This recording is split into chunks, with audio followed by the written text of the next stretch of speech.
In this episode, the rarest model we have featured so far. What makes the Special so special? And a quiz.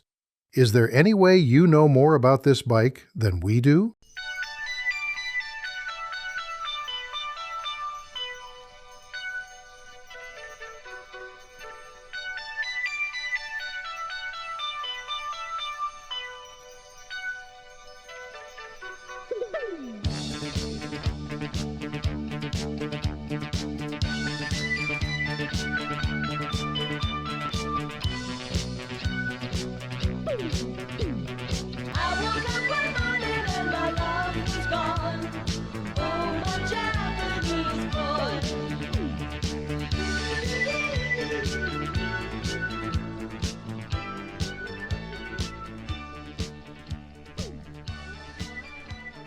Welcome to Best Bikes in SA, where we try and find the best bikes in South Australia. Sometimes we find a bike that may be the only one of its type. This isn't really my type of bike, but it's definitely unique. Tim, what can you tell us about it? I got this bike and then I looked up what it was. I wasn't actually particularly a fan of the model and all that. It just coincidentally ended up in my hand.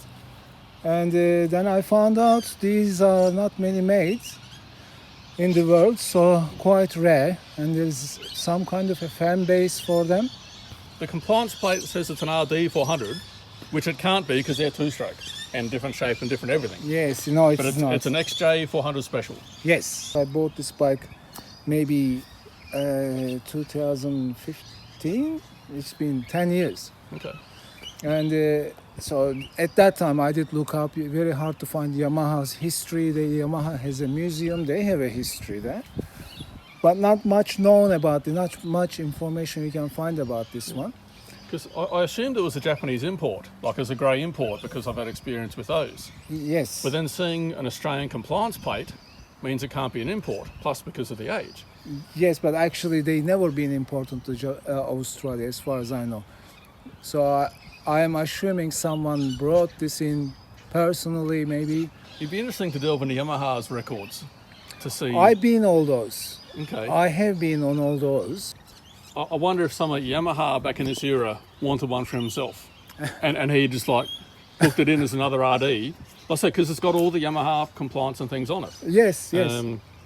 Yeah, I'd really be curious if someone's out there who knows the story of this from Yamaha. It'd be really interesting to find out. It would be very interesting to find out, because someone particularly wanted to bring this bike in my opinion, and took the efforts to bring it in. Yeah. This was what I heard, what I read in the time, what I remember is they made this for Japan. They didn't really export much. A few of them went to America, a few of them went to Europe. And there is actually some fan page. They are following the registrations around the countries to know which country has how many. Not many of them out there.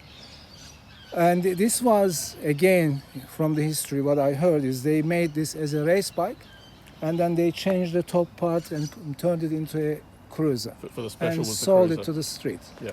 That's what I read in the time. I wonder with this, some guy in Yamaha really wanted one, and he just fudged the books and wrote away. I think something like that happened. Yeah. I said I'll be really interested to see if someone recognises it because they brought it in. Each episode we do a quiz. Are you sitting comfortably? Then I'll begin. Now, it's hard with these questions because there's so much that's unknown about the bike. But I was researching the XJ400. So, what's the actual engine capacity?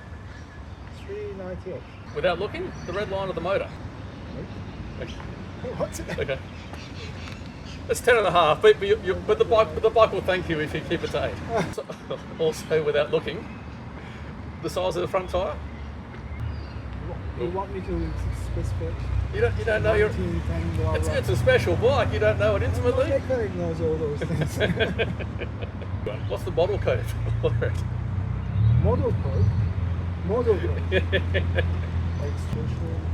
Well, I had to look on the bin myself to find it because I couldn't research it online. And lastly, still without looking, what's the mileage to the nearest 100 kilometre? Not the nearest. Right now. Right now. 2,600. Okay. Right. Anyway, Chem, you've been a good sport. I think we shall call this quiz a fail for both the student and the teacher. It's fair to say this is the best in SA, maybe the best in the country, hey, maybe the best in the world, because there's really not many to compare to by the sound of it.